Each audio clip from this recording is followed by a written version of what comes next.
As much as we have a semi-predictable top two in League One, with Cardiff City and Huddersfield Town, two clubs recently relegated from the Championship, even under good coaches in Lee Grant and Brian Barry Murphy.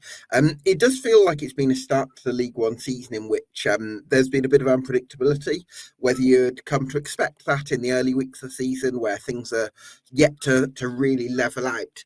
But there's been some teams that you would expect to be really good that haven't hit the heights yet, such as Luton Town and maybe a Blackpool, for instance, as well. And there's been teams that you weren't expecting to do quite as well this season that are right up there, including the likes of Stevenage and others. We've seen Stevenage win 4 of their first 5 games, making a mockery of my 17th based prediction. We've got Wimbledon, who have been the clean sheet specialists in League One so far. We've got Bradford City, who have had a fantastic start to the season under Graham Alexander.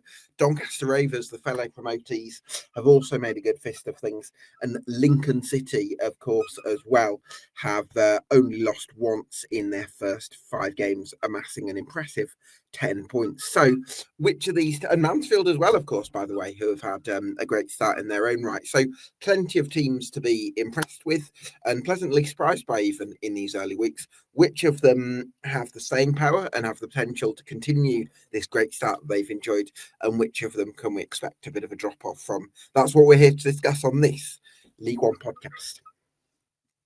So if you like what we do here, you can do us a massive favour by getting subscribed to us on YouTube and on Spotify. So for now, I'm delighted to be joined by my co-host for this evening, Mr. Jake Tong from the Here for the Lincoln podcast. And we're also joined by Mr. Matt Farley from the Stevenage Football Club podcast. Matt, you were gesticulating a lot behind the scenes while I was doing my intro there. I imagine you might have something to say. Look, Gab, I'm so happy. I'm sorry. I know Jake's going to get annoyed. I know we're going to go. I've taken an Anadin, Farley. Don't worry about it. Do you know what? I'm so happy. It's like the happiest I've ever been supporting my team. And I know we've had a lot the last few years, but I'm so happy, Gab. Honestly, third.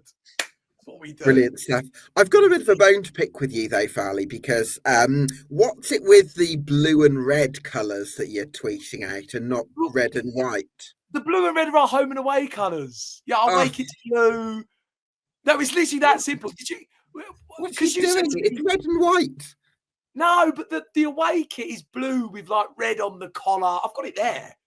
Why are you tweeting the away kit? Like the away kit's like a backup. It's not the primary colours of the club. I can get it, Gab. It's right here to show you. It's honestly, okay, you can show it me if you like. You tell me, Gab. You tell me. Oh, it's black. Even blue. That's black. It's not. It's blue. It is blue. Okay, right. It is. Yeah, no, that's why. Yeah. It's like the dress all over again. Is it white and gold or is it blue and black? You know what? Yeah, true. Do you know what? Honestly, it's my favourite car. I just love the thing. Yeah. I love it. I absolutely love it. So, yeah, when you get those blue emojis, that's what it is, yeah. All right, okay. I'm only winding up. So, Matt, what do you think's been the big sort of factors behind this brilliant start from the Borough? 4 wins in the first 5, which is a wonderful start, isn't it, really?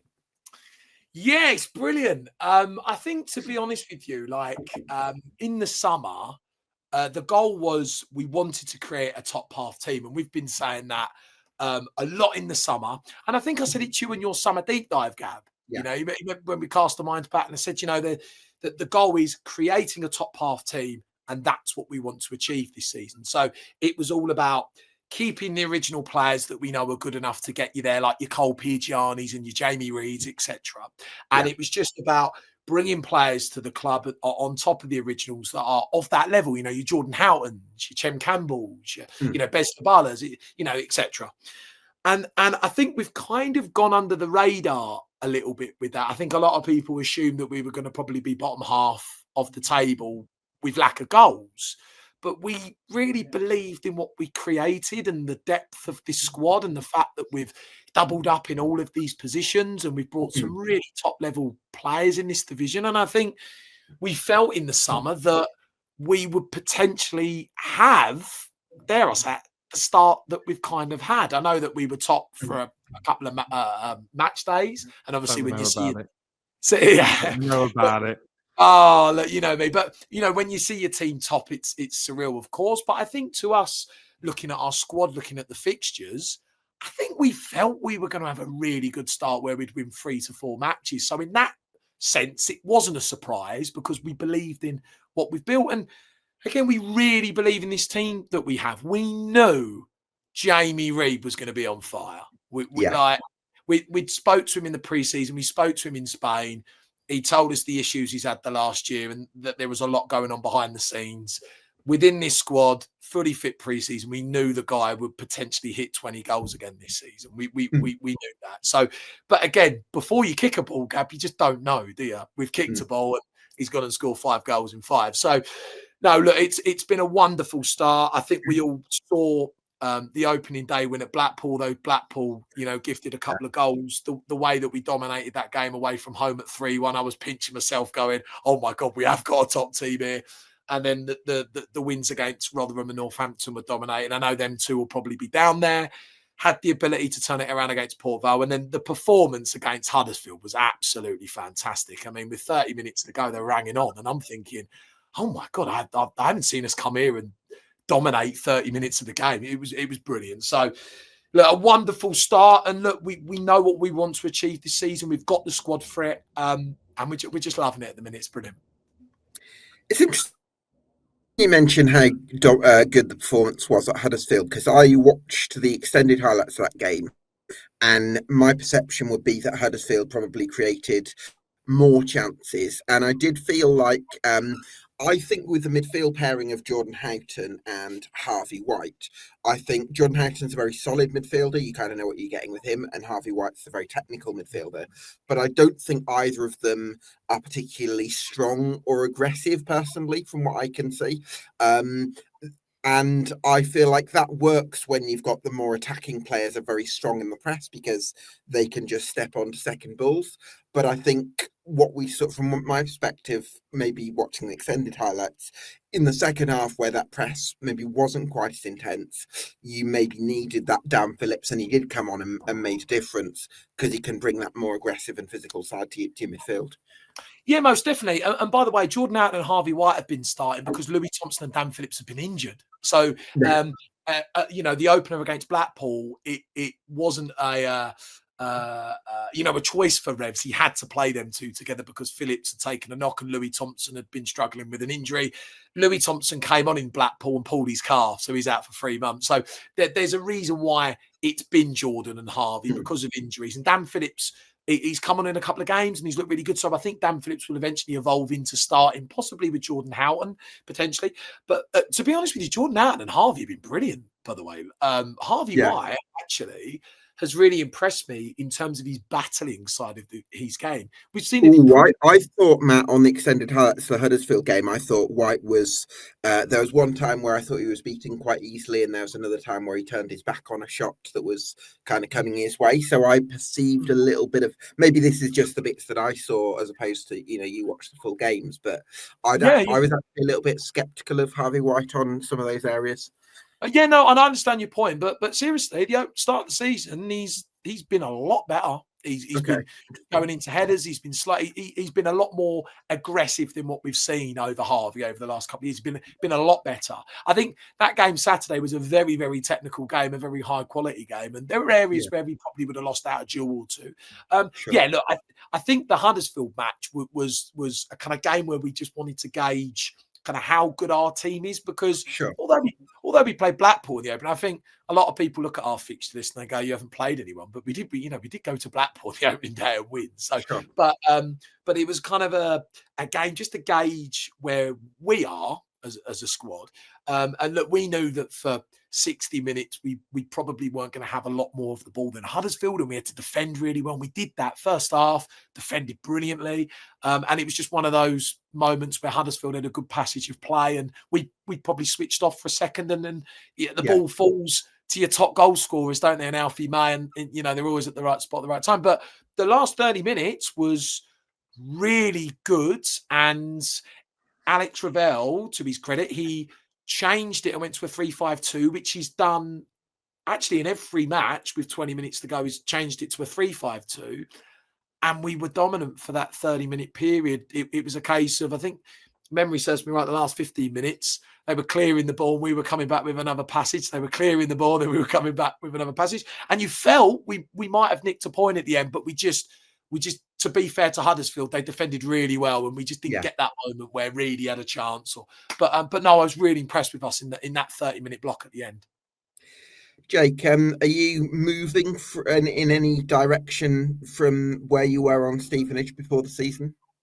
I know Farley will want me to say yes, but I think I'm a little. I'm unsure yet, because I think if I look at the teams that they've beaten, Gab, bar Blackpool on the final day, but I'm sure Farley will agree with the fact that I think Blackpool maybe helped you out on the first day. There was a couple of mistakes for the goals, which I would expect League One caliber players to be able to capitalise on and score. They've beaten Northampton, they've beaten Port Vale, and they've beaten Rotherham, teams that I anticipate are all going to be in the bottom 8. And now that's not a discredit to Stevenage, because you have to beat what's in front of you. To be able, their goal is to be a top half team, is to be a comfortably mid-table team that have survived in this league. To be able to do that, they're the teams you've got to beat. Stevenage's problem then lies with, you've then got to beat that next gaggle of teams. You've then got to go and beat your Barnsleys. You've then got to go and beat your Blackpool like they have done. They've got to go and beat teams like Huddersfield and get points off them consistently. So whilst they haven't been moved yet, they've made a good start. I've been impressed by the manner of their performances. I know Farley says they're going to continuously get better, and I'm interested to see how they do get better, because I do like some of the signings that they made over the summer. I like some of their players anyway. Like Dan Kemp had a great year last year and has come in. Harvey, I'm a big fan of Harvey White. Like all the way back from when he was at Pompey, he's been a very technically gifted footballer. It's just maybe not worked out for him, but at Stevenage, they've given him that sort of platform. I think they're reaping the rewards of that. I like Dan Phillips from last year as well. And Jamie Reid, we know he can score goals at this level. We've seen it before. So whilst I'm not fully moved on him yet, I think there is scope to be. I think they can certainly be in that range where Farley wants them to be, in terms of that gaggle of teams that are safe with absolutely no worries, where they're talking about having a game in March, meaning not a great deal, if that makes sense. So I'm impressed, but I'd like to see them be consistent over the next 8 to 10 games, because if they're where they are in 10 games time, fair enough, we're talking about a team that are really going to be a surprise package in the league. What I expect to happen is perhaps in some of those games, this is what happens with mid-table teams. Sometimes they win these games and then they go inconsistent and they maybe drop points. So I'm intrigued to see how they get on over the next sort of 2 months, really. When we start to get to October, November, that's when you can really tell where teams are going to lie over the course of the season, I think. Yeah, I mean, Matt, one of the reasons why, I'm wondering whether I was slightly misguided in putting Was it 17th? Was it? I know. Was it 17th? In fairness, though, how many times is 17th involved in a relegation battle? Like normally, 17th are like at least 5 or 6 points clear of any form of relegation. So I think, I think the difficulty with League One this year, Gavin, I'm sorry to butt in because I know you, I've sort of just taken the lead here. I feel like League One, like 16th, there's maybe 16 teams that can finish in the top 6 this year, and perhaps you were just saying that of all those teams, Stevenage are probably the least likely. Which to be fair, for a club of Stevenage to get in the playoffs, Matt, I'm sure you'll know, and I've known, having been a Lincoln fan and got in there myself, a lot of things have got to go your way. A lot of top teams have not got to have a lot of top teams have got to have bad seasons. So that's why I think I think 17th. Where did I put you? 15th or 16th? I can't remember. I don't know. No doubt Blair had an issue with that. Can I just throw in there as well? By the way, I know we have a bit of banter. I'm not really part of this Lincoln band. I know And likes to get in there. I kind of step back from the. I think Lincoln are great. So I just kind of you know, I'm not associated with that banter, James. Yeah. But I'm not at the level that I Anne's tell you at. what, you do dabble your toe out when it comes to a bit of fishing, Farley. I know that. I know that. But Where are you on the Richie Wellens banter, Matt? With the... Yeah. Actually, saying Richie Wellens, I had one of my mates at the club. He was sat next to Richie Wellens today, and he works for David Lloyd, and he was in Chigwell. And, right. yeah, he was sitting right. He was there with family and stuff like that, and they got talking. And Richie Wellens was like, "I do like Stevenage, you know." And he was like, "Well, you took the mick that time, didn't you?" Like that. Yeah, he's good for a bit of banter, Richie. Yeah. So where was I? Yeah, I think one of the reasons why I did go with that call, Matt, at the time was it didn't feel like you'd gone hard and early on signing centre forwards. And if you lose really conventional logic, you would say you didn't score many goals last season, therefore you need new strikers, therefore and you didn't sign Ghassan Ahadmi until after the season had started. So that kind of was part of my thinking. But actually, what I think was being, to some extent, I think it's intelligence from Alex Ravel and Leon Hunter. And maybe to some extent it was that the right centre forward wasn't available for the right deal, for the right price at certain times. But I do think that they had focused on, let's try and create more chances for Jamie Reid, and let's try and get our strikers to full fitness. And I think that does show a certain amount of economical thinking where you are at a slight budgetary disadvantage. So yeah, I've got to applaud you on that. Yeah, no, and to be fair, we're in the summer. People talking about goal scorers. We've got one in Jamie Reid. He's a goal scorer. The thing about Reid is obviously I know that he's had fitness issues, and this season he's had a full pre-season, and we've really seen the improvement of that. So we've got a goal scorer. It's improving the final third as a whole, really. So I think one of the big things that we did in terms of recruiting the squad, it was the amount of depth we've got in the final third now. Obviously, we've got the Jordan Robertsons and the Dan Kemps, but we've got the Chem Campbells, the Phoenix Pattersons, the Bez Ballas, the Matthias Roberts. That there's going to be players that are going to create and contribute, and that it wasn't about we need a goal scorer. We've got that. It's just about improving that final third. It's different options, isn't it, really, for Stevenage? Yeah. Right? Because you think about it, if you need a winger that's going to run at players and going to try and beat them, you stick with Jordan Roberts and Chem Campbell. Whereas if you're playing against a slightly lower block, where you're going to have to try and get the ball out wide and get crosses in to try and create goal scoring opportunities for someone like Jamie Reid, then Phoenix Patterson with that wand of a left foot is your guy to so that was the part that I did like of Stevenage's recruitment, because they've got so many different tools now in the Stanley toolbox. Do you know what I mean? They've got a couple of they've got all different ways of trying to win matches, and that's what I think is the most admirable part of it. Do you know what I like about Chem Campbell as well, just to add to what you're saying there, Jake, is I agree he does have that bit of pace, but I also quite like that, maybe you can expand on this, Matt, so it's like the picture freezes for him in the final third, and he seems to have lots of time on the ball, and he's very cool in his decision making. So that's an aspect of his game that's kind of stood out to me.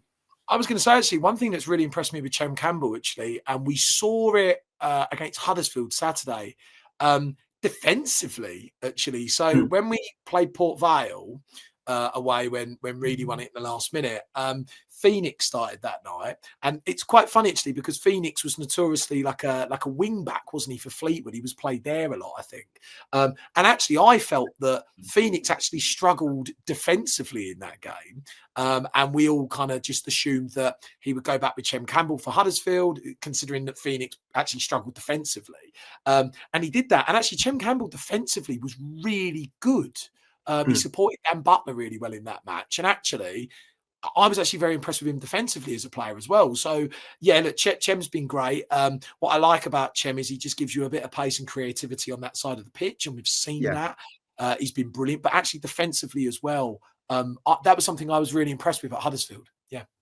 Nice. I don't think I can let you go, Matt, without talking about Pidge and his partnership with Charlie Good. Are we looking at one of the best centre-halves pairings in League One? Oh, mate, I love them two together. And you know what? Look, Cole Piagiani is a constant professional. We know every season Pidge is going to be hitting at least an 8 out of 10 for his performances for the whole season, right? That's Pidge. But Charlie Good, right? Charlie's played some top levels in his career. I know that he's had injuries after he went up to the Premier League with Brentford.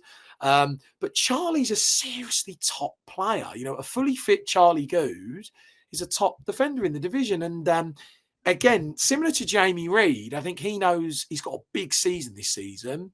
And he had a leg break last year. It was like a stress fracture. And I think he sees this season as a season to get him back playing to the level that he's played before. And he's been brilliant. Them two together have been fantastic. And it's been really, really good to see them start the season, play every game together.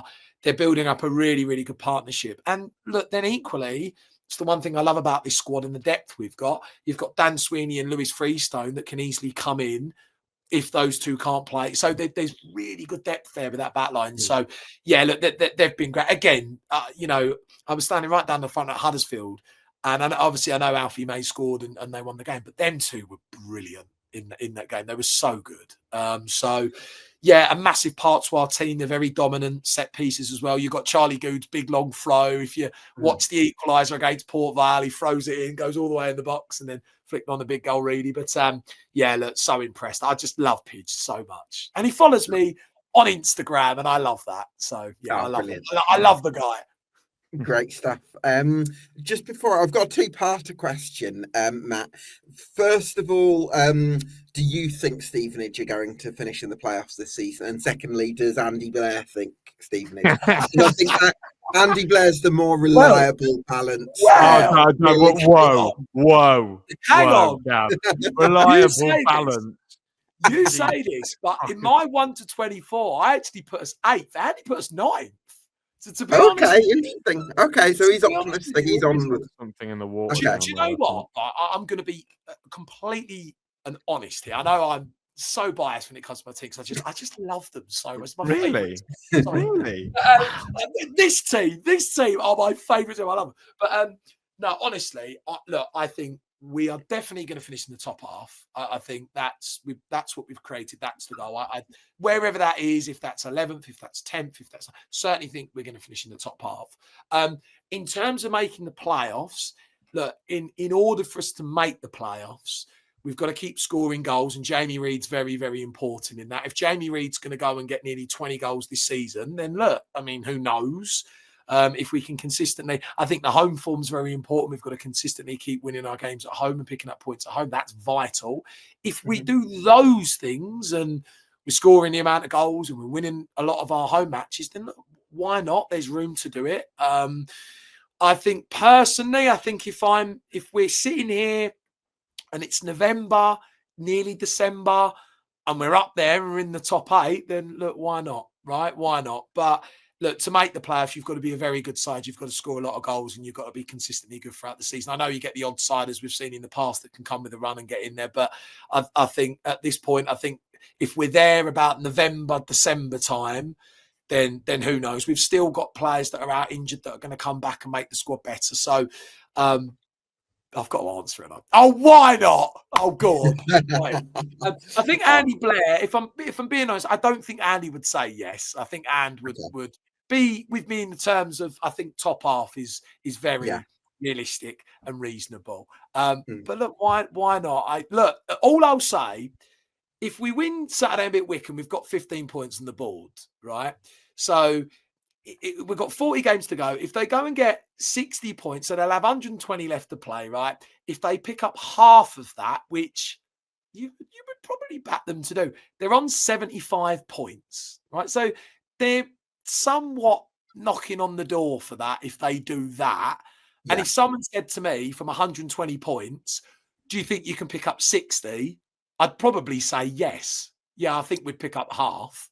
So if they do that, they're knocking on the door for it. But look, again, I'm just over the moon for them to be in that top half. Brilliant stuff. Matt, such a pleasure to have you on, and enjoy your evening, my friend. No, look, lads, you know how much I love the pair of you. Come on, you are. I do. Gab, I love you to bits, And Jake, look, I know we have a bit of banter in the chat. I love you, mate. Honestly. Bless you. Reciprocated, Farley. Andy Blair, I'm on Jake's side. And you need to sort yourself out. He knows. This constant banter in the chat. I'm like, oh, come on, Anne, what did he say on Borough Talk? No way they get a result at Bolton. Oh, yeah. That was hilarious. I think with And, right, it's got to the point now where And looks for the results. And if he sees Lincoln hasn't got a result with one, it's like immediately, I mean, me on the other hand, I'm just looking at our team and then, where we are in the table, and then I'll have a little look. But yeah, no, And gets too invested. I know he's joking, but he gets too invested, bless him. But I love the pair here. Oh, thank you. Keep up the great stuff on the Stevenage Football Club podcast, and I'm sure we'll link up again soon. Yeah, guys, have a lovely evening. Thanks for having me on. Yeah, brilliant. You too, mate. Love. Cheers. See you later, boys. Right, delighted to be joined by Ewan Hudson from the 1911 podcast on Bradford City. Ewan, thanks so much for joining us. Really appreciate your time. No worries. Good evening. It's been a wonderful start for Bradford City. I know that I might be criticised for being slightly biased against Bradford or underestimating you guys, but honestly, from a fan perspective, is this are these results the kind of results that you were expecting with the starting 11 that you've got right now if you went pound for pound on paper? I think definitely we've maybe overachieved on what we were expecting, but not to say we've overachieved with the squad we have. Definitely agree that I was talking to a friend the other day saying that not one of our players really stands out as this is a really good player for League One level. Maybe some of the ones that are coming through that need to prove themselves at this level, like the likes of Nerfville. But those are players that haven't quite got that League One experience yet. We don't have anyone who is really, really proven and good at this level, I don't think, apart from maybe Max Power, but that was, his time in League One was quite a long time ago at this point, and he is getting on a bit. But like I say, I don't think we have any outstanding players, but there is a certain sense of momentum and project building at Bradford at the moment that there hasn't been, I don't think, for possibly going on 9 or 10 years. Again, I think we spoke about this on the Summer Deep Dive. For me, I give David Sharp so much credit for what's being done at Bradford City because I think it's allowed somebody like Ryan Sparks to focus on the areas that he's good at, which is the commercial and financial side of things. And David Sharp's much more of a footballing mind. And we can see immediately that the recruitment certainly in his first summer window and probably the second, it's been massively improved. Yeah, definitely. The intent was there right from day one, really, in terms of what Sharp wanted to do and how he wanted to restructure the club. I think credit goes to Ryan Sparks as well for kind of holding his hand up almost and saying, look, I am not cut out to have every finger that I have in all of these different puddles, because he clearly was spreading himself too thin. But Sharp's come in and he's done all the right things. I mean, we were one of the earliest movers in League One for transfers, secured a lot of our business before a ball had even been kicked in July, I think, which was really positive. I don't think we've done that in recent transfer windows in terms of, okay, well, this player is available on a free, so let's go get them. Let's jump the gun and make sure that we get our prime transfer targets, which is what we've done. I don't think there's anyone realistically that we've missed out on, so to speak. In the sense that we've been pipped by another club, which has happened multiple times over the last few seasons when Sharp wasn't here. So I think the transfer policy's definitely helped, yeah. Jake, have you been impressed by Bradford City and any sort of movement on them in your end, or still very early? I think everyone's terrified of losing to them because they're going to get picked by the chicken, to be honest. I think that plays a massive part as to why teams maybe start to show up against Bradford. But yeah, in all seriousness, I have been moved. And what Ewan says there about the momentum, I'm massively in favour of that, certainly when it comes to a team like Bradford, when they've been down in League Two for such a long time. I think it was 6 or 7 years, you were down there. Yeah. And a club of that size, the fan base they were raking in purely for that running in League Two was ridiculous. And I think when you get everyone singing from the same hymn sheet at a football club, we've seen it with countless amount of times in the EFL over the last couple of years. Ipswich, you've seen Swansea when they went from the lower leagues to the Premier League, Bournemouth, etc.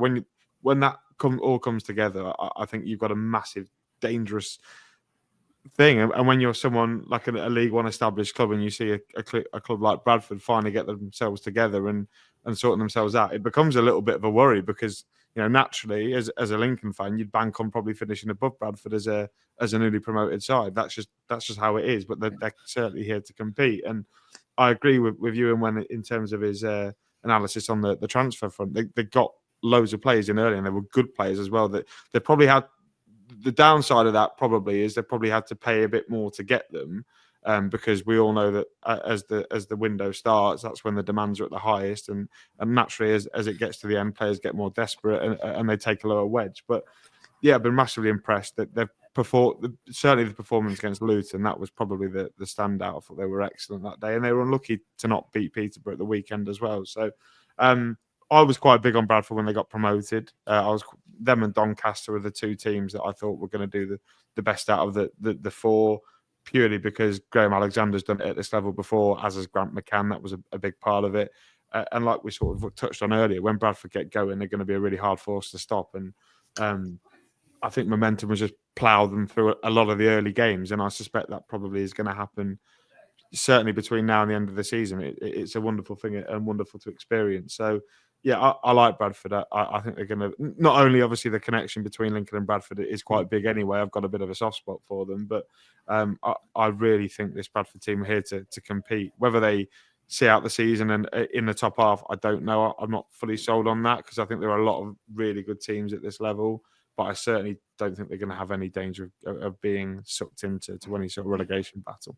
Yeah, absolutely. You mentioned about the transfers and said, we might have paid through the nose for a few of them. But we haven't really. All these signings have been frees.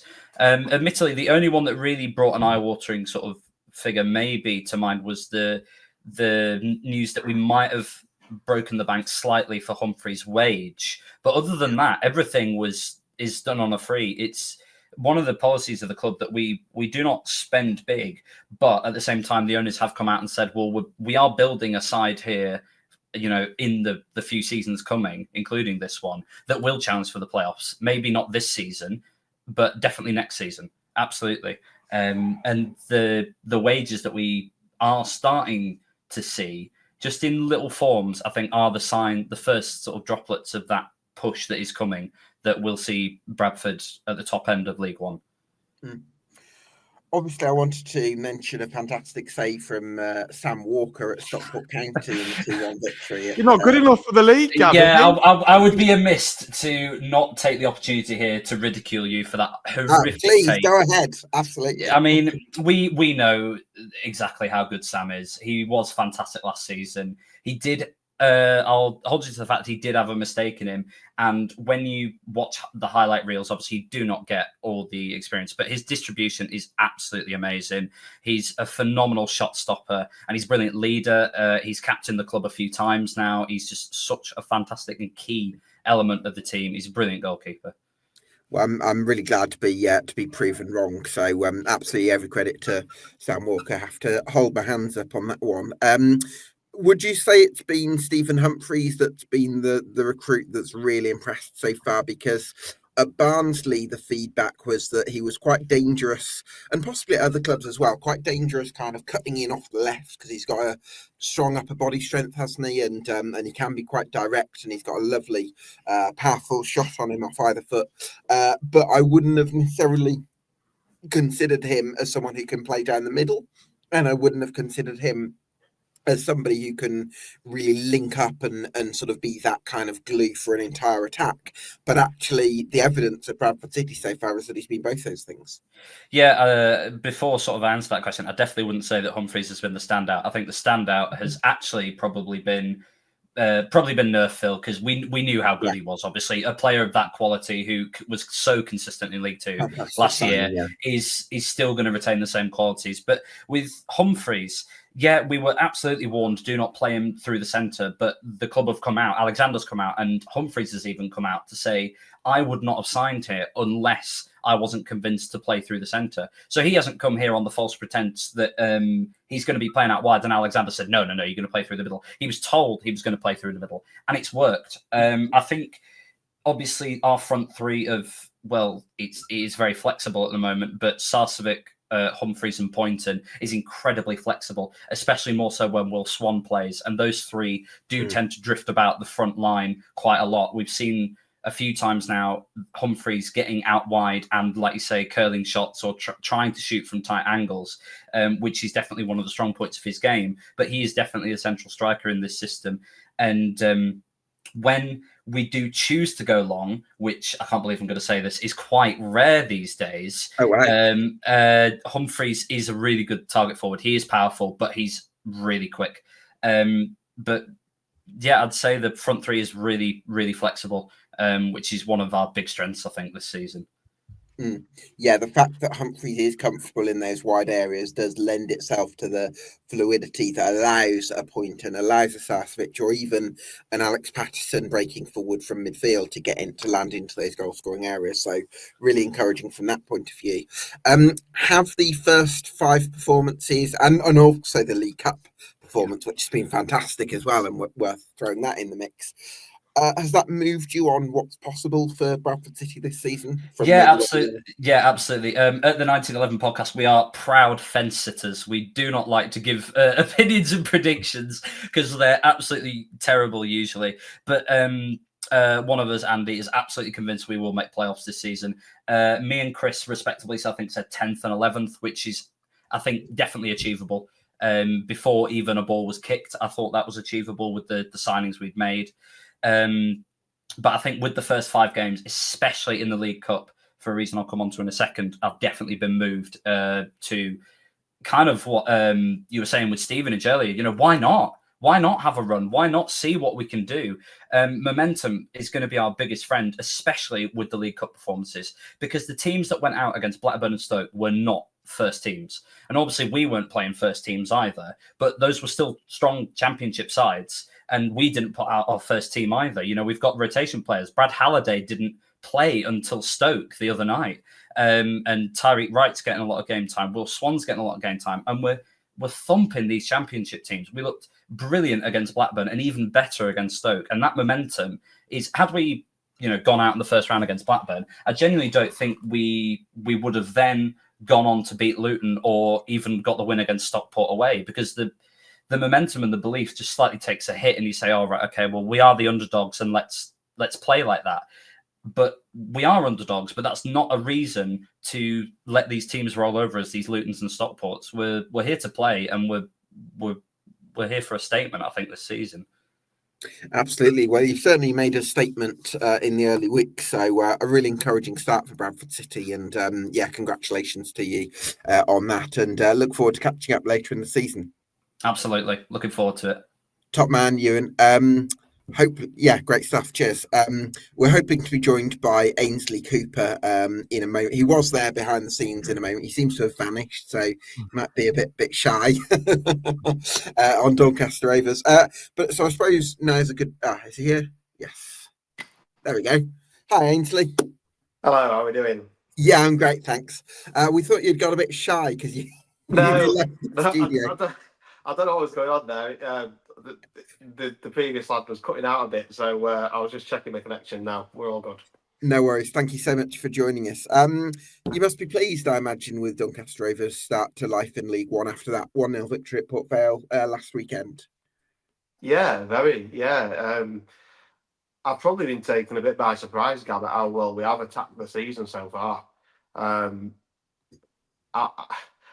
I wasn't one who thought we would struggle this season, but I didn't think we'd sort of. I didn't think we'd sort of attack these games the way we have with us just coming up from League Two. I thought we might be a little bit more conservative for the first couple of games, but I'm really impressed with how we've started. Jake, are you willing to let Rob Street go to Doncaster? Not a chance. Yeah, sorry, Ainsley, mate. I'm gonna have to break your heart and say that he won't be making a Rovers return. But I think Grant McCann's proved over his time at Doncaster and also at Peterborough as well. I think you could stick almost any centre forward up front in a Grant McCann team, and it would work to the extent as to what Rob worked last year. don't get me wrong, I massively appreciate the helping hand to make Rob a better player, but I certainly I've been impressed with Doncaster, Gab, to be honest. I thought, speaking to people that I do that are Donny fans, I'm not surprised at all. I mean, the fighting talk's always been there with Grant McCann, hasn't it? When they lost that playoff semi-final, don't bother coming back if you don't want to win the league. Well, they're able to do that. And when all the noises coming out of the changing room this year we're here to basically try and get in the playoffs, and that doesn't surprise me that they've started well at all. When you think about the players that they got, Molyneux is just a fantastic creative player. Owen Bailey's made the step up seamlessly. He's been a massive plus. I mean, the goals that he scored the other weekend were both very, very well taken as well. But I've also been really impressed with the recruitment. Like Damola Ajayi, maybe one that didn't stand out, but I think he's had a really big impact since coming in from Tottenham. Sean Graham as well. I know he's had a go at this level before with Carlisle, but he's seamlessly stepped into that back four. I think he's been called up for the Ireland under-21s today as well. So that's clearly recognition that he's doing well. So it doesn't surprise me that Doncaster are doing well. Similar to similar points to Stevenage, Gab, is the fact that a couple of wins that they've had, Mansfield and Port Vale, certainly teams that if Doncaster are here to have a go and not be in a relegation battle, teams that they probably should be beating anyway. So I think I'd be more intrigued perhaps when Doncaster are playing more of those established teams. I know they've played Wickham already, haven't they? So maybe when they start playing teams like Barnsley and Lincoln potentially, that's maybe where we're going to see if this Doncaster team are really made to compete at League One level. I mean, in Ainsley, one player I wanted to touch on was Owen Bailey, because I think he's been fantastic in League Two in the last couple of seasons. But one thing that almost surprised me perhaps a little bit was the fact that he was so good going forward and was able to pop up with that goal at Port Vale and break into the box, because I've always thought of him as almost the sitter, the one who kind of holds everything together and maybe allows a more creative player like Matty Craig from the 23-24 season, second half of that, to thrive. Whereas, but I'm wondering that if the fact that he feels able to get forward is probably a feather in the cap of George Broadbent, and how that sort of midfield pairing is amalgamating. Yeah, it's a good point you've raised, Gab, to be honest. I mean, I'd agree. Last season, he was definitely that sort of playmaker. He would be further back. I think part of it this season is he's almost been given the license to get forward now. I think any Donny fan would say this to you as someone who watches the club week in, week out. The growth of George Broadbent has been phenomenal from when he first come into now. And you know, I know we've spoke about it before that McCann's referenced him as being the next Ben Whiteman, and this progression that we've seen steadily. We're actually at a point now where you can start to believe it. The way he reads a pass, the passes he sees in a way his reading of games has come on leaps and bounds. Yeah.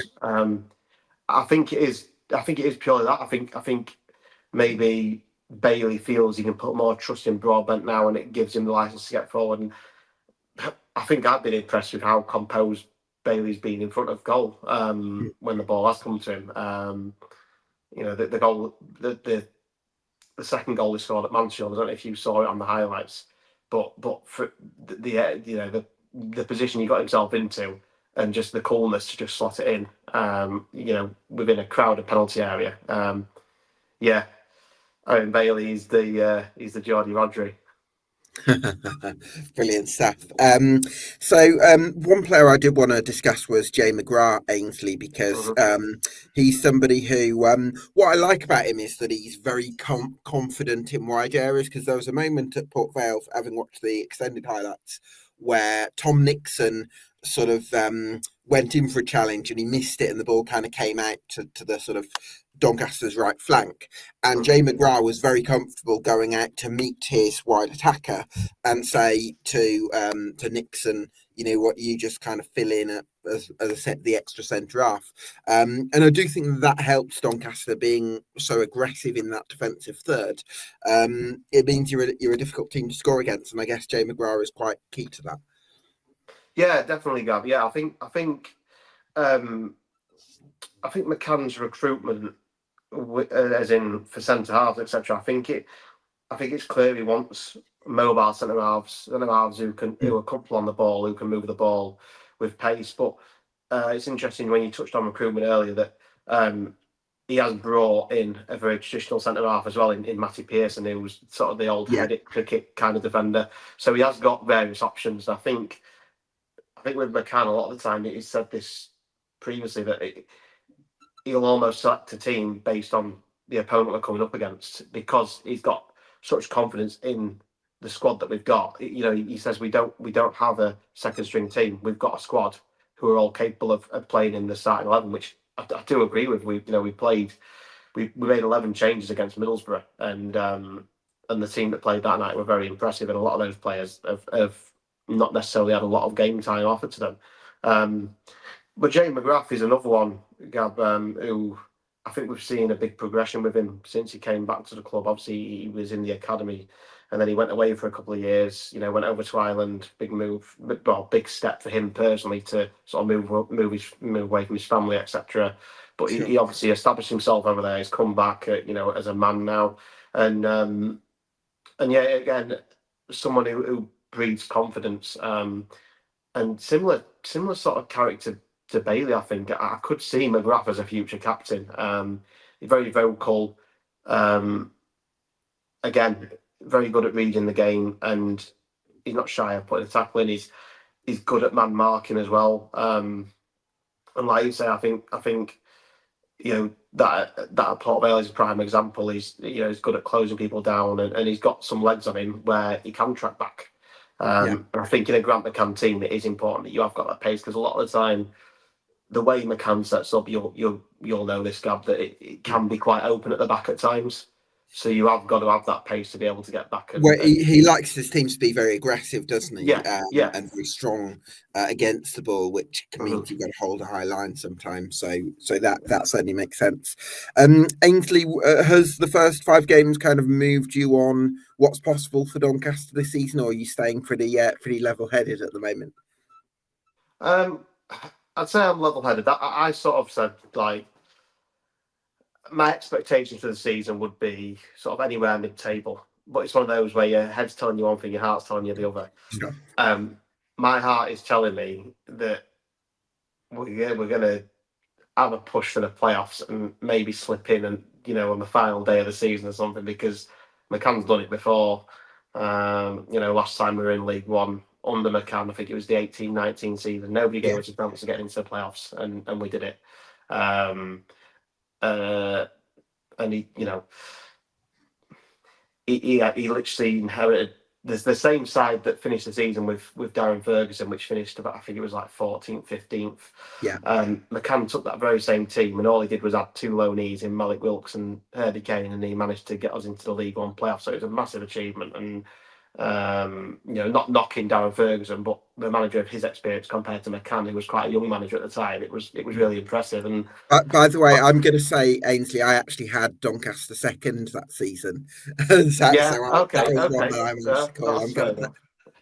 But no, I just think, you know what it is, Gabby? I think every time this manager said something, he's delivered. I think it's the faith that I've got in McCann, and a lot of the other fans have got in him, that he was still saying we'd get into League 2 playoffs when we were 23rd in the league, and we got there, and he said that we're going to win the league next season, and he did it. So you've got to trust in your manager, haven't you? So very ambitious guy, isn't he? Ainsley, thanks so much for joining us, and look forward to catching up with you later in the season. Yeah, cheers, Gab. Thanks for having us on, mate. Top man, Ainsley. Cheers, Jake. All the best. Cheers, mate. See you later. Cheers. Delighted to be joined now by Tim Hanson from the Player Lane by Numbers blog. Tim, thanks so much for joining us. We said on the Summer Deep Dive that it would be Wimbledon's defensive resolve that would be key to their survival bid, and it's playing out that way, isn't it? Yeah, definitely. I think that obviously the our promotion was built on that solid defensive record. And there were maybe some questions as to whether we could keep that up against higher quality opposition. But we have done so far. We've only conceded 3 goals, and sort of includes a freakish own goal and a Lewis Wing 30-yarder. So we've not given a lot away. I think only Cardiff have conceded fewer in the whole division. And I think we've given up the fewest shots on target in the entire division as well. Only 8 across the 5 games, and 3 of them were against Barnsley on Saturday. So it's been really solid defensively, both individually and collectively. I think Joe Lewis went off injured in the Cardiff game, which is a big blow, because I think everyone would sort of see him as our standout of the centre backs individually. But Ryan Johnson moved to the middle, and Riley Harbottle came on, and we looked sort of just as good. So really pleasing defensively so far. It certainly is. One thing that stood out to me, Tim, is whereas in League Two you often played a 2 up top, although that did change towards the back end of the season, as I think Johnny Jackson felt Omar Bajil was getting a bit fatigued, and so he often played Marcus Brown just off Matty Stevens. But it does feel like, whereas it used to be a kind of a 3-man midfield and a 2 up top for much of last season, this season it feels more like a 3-4-2-1, where you've got 2 players kind of just off Matty Stevens, and Bajil's been had to make use with life on the bench. But do you think that's to kind of make sure that, seeing as you're up against it in more games, you don't have 2 players that are just completely out of the game for long periods? I think partly, although I would say with the 3-5-2, if it was Stevens and Bugle, for example, they still got through loads of defensive work. So even when we didn't have the ball, they were very much involved in sort of tracking back and closing down and everything. I think it may be just the kind of having the 3 forwards or the 2 and the 1, which we've done in most of our games. I think probably the only one was the Cardiff game, where we went with Stevens and Orsi, and that was more of a 2 and maybe didn't look great. But I think it adds a bit more sort of unpredictability and dynamism and movement, and the sort of rotation between the 3 attacking players. So I kind of think over the summer, Johnny Jackson looked at it and kind of thought, we need to score more goals. Over the second half of last season in League Two, we scored less than a goal a game, which is incredible really to do that and get promoted. But clearly we need to improve. So I think he's trying to mix things up, and we got some different forward options, different combinations.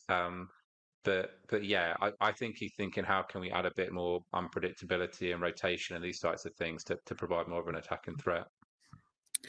Jake, I wanted to come to you on Ali Smith, because he's really stood out to me this season, not only for the really strong job he did against Liam Walsh of Luton Town on the opening night in terms of aggressive pressing, not only the physicality and the legs that he brings, but also I actually think he's quite underrated as a technician, and some of his passes, particularly in that 2-0 victory over Barnsley, and the vision that he showed, it really sort of impressed me as well. And I think that can fly into the radar sometimes. Are you surprised by the form of Ali Smith based on what you saw from him at Lincoln City, or is it something you expected? Surprised, no, because I did think that when we actually played him in his actual position, he was pretty good. Ali's issue when he was at Lincoln was we went through a striker crisis, and we had to shift someone else up front like Rico Hackett, and then he had to go and play out wide as a right winger. And I'm sure, as Tim will probably tell you, that's probably not going to work with Ali. He's very technically gifted. That my one concern with Ali when it comes to being at League One, it was just the speed of the way he does things. So often when he was in the Lincoln team, granted out of possession, his touch would be really loose, and I think he would give the ball away quite a lot. But he seems to having been on loan at Colchester and then obviously the loan at Wimbledon last year, he seems to have picked that up. And I think having a run in his position in the team gives him a load of confidence, and I think that just massively helps a player like Ali Smith. He's a massive confidence player. And I'm really happy for him. I'm not surprised that when given a run in his actual position that he's been able to look at League One level, because he has got the physical attributes to dominate midfield in League One. He is way taller. He's got big, dank, long legs that come out of nowhere, a little bit like maybe like an Aaron Wan-Bissaka at Crystal Palace. They just come out of nowhere, and he is a good League One player. I just don't think at Lincoln he got the right opportunities. But at Wimbledon, where to be fair, when they originally signed him a year ago, they beat a lot of teams to get him. I think maybe geography helped that, given he was at Sutton before he came here. But I think when you got a manager like Johnny Jackson, who's very big from an outsider's point of view, he's an ex-pro.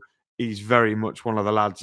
It still feels like, rather than being a manager who's never played professionally and comes down hard on players. So I think that helps Ali. And when he feels loved by the fans, he can go and play a gear or two up. And it's clear at Wimbledon. I mean, I saw it begrudgingly on their first home game of the season where they beat us 2-0. I thought he was very good that day. I thought he played really well. So it doesn't surprise me at all. I'm really happy for him, because it not only makes Mark Kennedy look a bit of a prat, but it shows that our recruitment team were right, saying that Ali Smith can do it at this level. So I am really happy for Wimbledon and Ali, obviously just not a couple of weeks ago when they beat us. Tim, I think we feel losing Owen Goodman was never going to be ideal because of his form last season. But I thought Nathan Bishop made a terrific save against Barnsley, who probably tested you more, defensively more than any opponent has done so far. But I think having somebody like Nathan Bishop is really impressive. And again, it speaks to the quality of goalkeeping coaching at Wimbledon, which is a theme we often come back to with Ashley Bays. Can you still hear me, Gab? I can still hear you, although your picture is frozen a little bit. Yeah, I'm not quite sure what's happened there, but anyway, I'll carry on. But Bishop's been really good. I think we were concerned when we lost Goodman from last season to some extent, but I wouldn't say our defensive record was massively down to Goodman last season. I think particularly in the last season, made some massive saves and did really well. But yeah, overall, I think it was more of a collective effort. But Bishop has come in and done really well. He just looks really confident, even from the first game of the season against Luton. He was very kind of communicative and talking to the defence, and his kicking's okay, coming to claim balls and being really sort of proactive. So yeah, that's been really, really pleasing. He maybe didn't have loads to do in the first few games of the season because we haven't given up too many chances. But he made a big late double save against Reading, and made an absolutely brilliant save from McGoldrick when it was 0-0 against Barnsley, which was crucial, and then another good save in the second half. So yeah, he's done really well. And the pleasing thing for us is he's ours. He's a permanent deal. We've got a 3-year contract for him, which is unusual for us to hand that out. So we obviously rated him. And yeah, just having him and improving under Ashley Bays, we know he can improve keepers, and I think we've already seen some evidence of that. So yeah, that's really good to see so far. Certainly is. I think there were probably people, maybe outsiders, that were questioning whether Wimbledon would score enough goals to stay up, and maybe that might have been a concern before the season among the fan base as well, Tim. But I'm just wondering, are you feeling a bit more encouraged by what you've seen in the first 5 games that Wimbledon will have enough to beat the drop? Yeah, I definitely am so far, tentatively. I mean, if we played these 5 games and we scored twice in 3 of the 5 games, and the 2 we haven't scored in were against Luton and Cardiff, who have clearly got very good defensive records and are very strong teams. I think our sort of underlying attacking numbers are not amazing so far, about 16th for XG, but not terrible. And combined with a good defensive record, it's probably enough. But there's some really nice signs so far. You mentioned the slightly different formation that we're playing this season.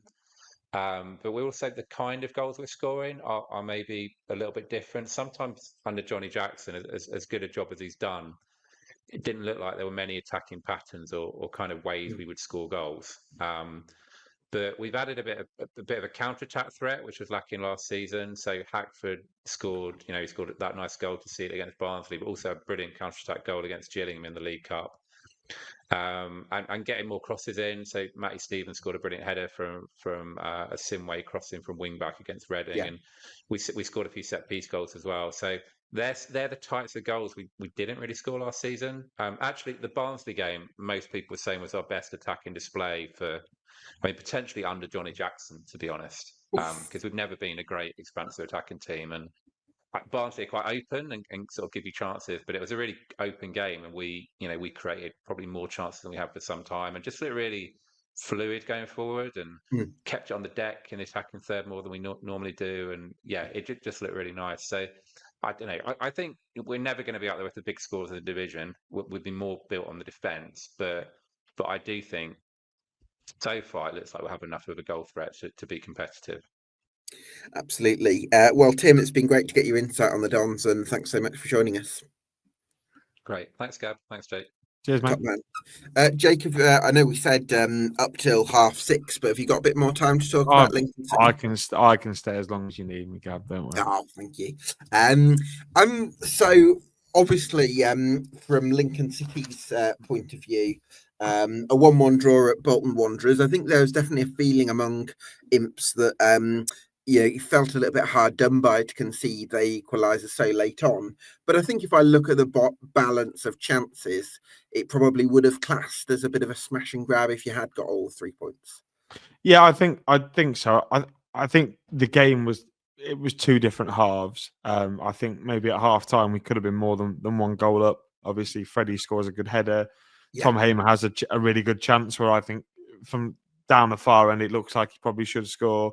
Rico put one just over the bar as well, I think. So we had chances to make it by more than 1 goal. And if we'd have gone 2-0 up, I think it maybe would have been a bit smash and grab. But I think we could have done so. And in the second half, I mean, they took off Ethan, which was a real shame, and they took off Simmons as well, and they brought on Morley and Sheehan. And when you can make that sort of sub, like it's, do you know what, Gab? It's funny. I'll talk to you about it. So I had not an argument, but I had a bit of a word of there was a Leeds fan in the away end on Saturday away at Bolton, and he was basically criticising Michael and the team for being so defensive away at Bolton. So I said to him, I said, when you're Leeds United, when you go to Anfield or you go to Manchester City and play them, are you just going to be? Are you going to play open, expansive football and get cut time and time again? And lose 7 or 8-0. He went, no, of course we're not. I'm not an idiot. We're going to go there and defend. I said, well, that's exactly the same analogy compared to Lincoln and Bolton, because Bolton are essentially Man City of League One, because they've got great players all over the pitch. They've got a huge budget. They've got a huge crowd, and it's incredibly difficult to go there and do anything otherwise when you've got the resources that we have. So, I was happy. I was really happy because I would have taken a point at 3 o'clock and 25 seconds, 5 seconds after we'd scored the goal, and I was done celebrating. So, hardly done by. I can agree, because it looks like they've scored in the last minute, but lots of positives. The way we defended, lots of positives, and that reminded me very much of Mark Kennedy defensive Lincoln. And if you take your mind back to 22-23. Yeah, I remember the Derby game where you defended really well that night. The Ipswich game was the big one. I think the Ipswich, yeah, of course. Well, they had maybe like 35 shots or something, and we won 1-0. So it sort of felt a little bit like that. But yeah, lots of positives to take, I think, from that one. Certainly are. I mean, I thought it was a lovely. I wanted to talk about the goal because I thought it was a lovely bit of close control from Rico Hackett, and then a pinpoint delivery. But then what really impressed me as well was just the power that Freddie Draper managed to get on his head. From both those angles, really impressive. Yeah, Rico's a very good player in the summer. He comes to light in August. Every year he's been at Lincoln, he's done particularly well in the first couple of weeks of the season. So this sort of version of Rico Hackett is like prime Ronaldinho. He's just unbelievable. And maybe it's when it gets cold, Rico maybe doesn't like it. He can't hack it. Yeah. We're praising it. I feel like Rico just assisted that brilliant goal. It's his surname, isn't it? It's quite unfortunate. But yeah, he is a top player, and August Rico Hackett is a really handful at this level. Yeah. But Freddie Draper is probably the one that you want to talk about more, because he's had honestly, it's such an indifferent time in the Lincoln team, because he went to Drogs and scored loads of goals in Ireland. He went to Walsall and was like basically what Rob Street did for the first half of the season at Walsall, and they love him and they want him back. And I think what he's not had is a rest. Like he came straight from Walsall after being recalled, straight into playing again, and then 24, 25, he was a big part of the first team, really. So he's not really had much of a break. So by all accounts, he's just had a bit of a rest. He's done things properly. He's looked after himself. He's come back. He's lost a bit of timber, so he looks fitter. He gets around a bit better. But I always said it, Gab, when he was playing in the first team and scoring goals in the first team. I mean, he scored against Leyton Orient a really good goal last season. Yeah. Freddie Draper's a natural finisher. He's For sure. He knows where the goal is. And you see his goals at Walsall, you can tell he knows where the goal is. So I think that's massive for him. And also what is really interesting about Freddie Draper now, certainly after the injury to Jack Moylan, he's playing a little bit deeper. He's not playing as the 9, he's playing as a 10, which is quite unique. I think what the club are doing, and they've seen it with Jovan, so where they've moved a centre forward to another position to unlock a different part of their game. And look, with Jovan, it went to work because he's gone on and absolutely flown and done really well and got his move to Norwich. With Freddie, technically very good with the ball at his feet, doesn't have to move around and stretch defences. You've got a centre forward and wide player to do that. Links up with players really well, and often when you've got a big number 10, we saw it with Matt Reed in the National League, and it's comparing perhaps to those days. You drag a centre half out of position because all of a sudden Freddie Draper needs the attention of 2 defenders. Well, then you're leaving someone like James Collins completely unmarked, and James Collins is a goal scorer. So Sure.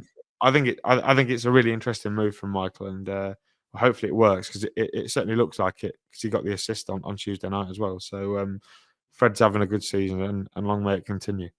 Yeah, right said Fred. Right lines.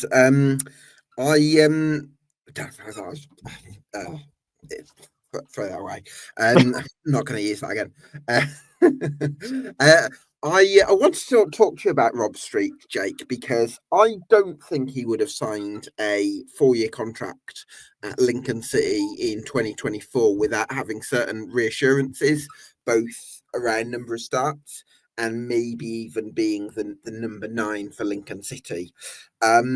And so after a season in which he didn't play in the first half of last season and then went out on loan to Doncaster, and now he's coming off the bench and sort of even playing wide, I just wonder, do you think he's delighted with the situation that he's at Lincoln City and the opportunities he's been afforded?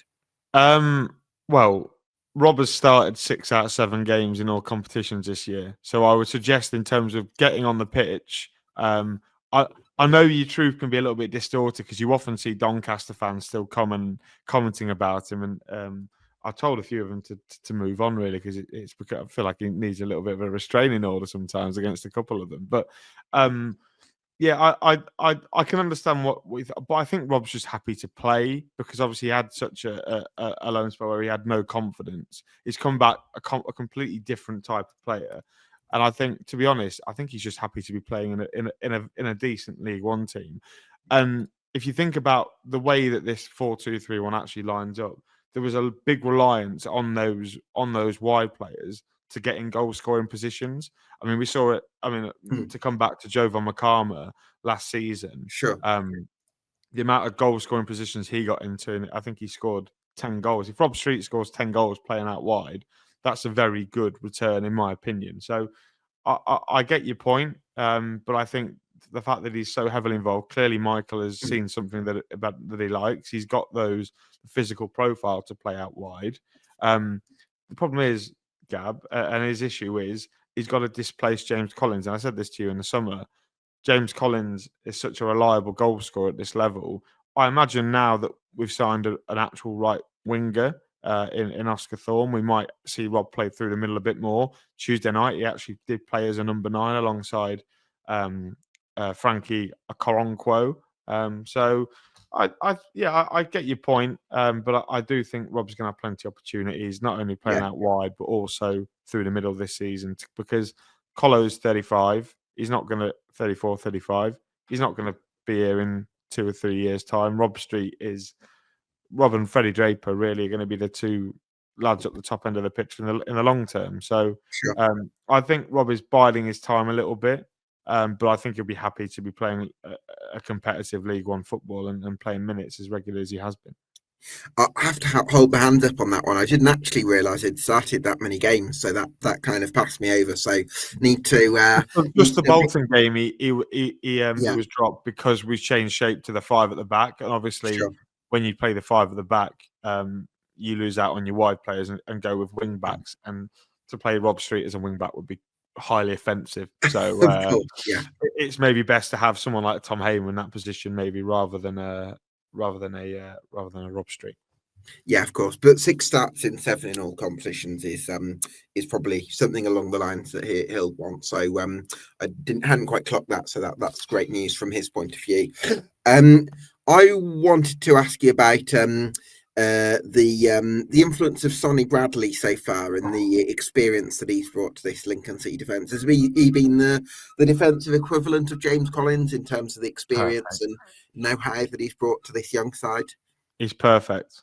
He's literally perfect. He's left-footed. He's cultured. Honestly, the biggest compliment I can pay Sonny Bradley, and I've said it on our podcast a couple of times, you genuinely can't tell that Paulie O'Connor's not in the team. That is the biggest compliment I can pay him, because leadership, he's so vocal on the pitch. He's guiding Riley Towler through games. And actually, it's a massive part because Riley's playing out of position at the minute. So that's a big thing. He's part of this leadership group off the pitch with Tendai, who's phenomenal. Alongside, he left wing back as well, didn't he, last time? Yeah, he did. He played left wing back away at Bolton, which just shows you the versatility of the man, and he's still running games at his age. Honestly, I don't think I love him to pieces. Tendai, he's a brilliant captain. But yeah, Sonny Bradley, blocks wise, everything that you want. He's cultured. He can play the ball out from the back and give it to your midfielders. He obviously has been Arahan and Hamilton, but now it looks to be like hopefully he can get up a good relationship with Ivan. That would be nice to see them two play together. Hopefully we see that on Saturday. But yeah, such a good player. I mean, I can understand. I can now see why Wycombe fans were devastated that he didn't go back over the summer, because he's just everything that you want in a centre half. His pace is lacking.